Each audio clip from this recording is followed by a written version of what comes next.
today's tooltip, and in the coming weeks we will show you the new SPC that is being released with the Toolroom RN35. So this has several functionalities. If we go to the main menu, we've got configure, where customers can go and put the report title, operator name, part name, company logo. There's several options here. We also have historic data where customers can go and visualize or open these charts and display them in the charts.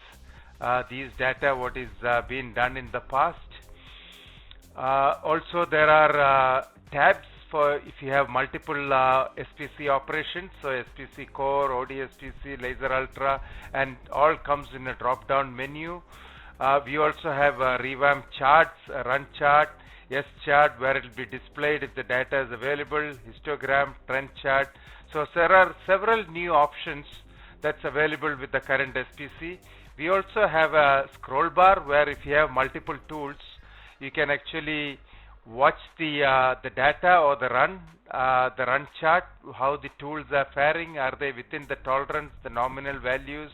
So there are several functions introduced in this SPC, and from next week onwards I'll show you individual functions, how some of this can be utilized during your production data.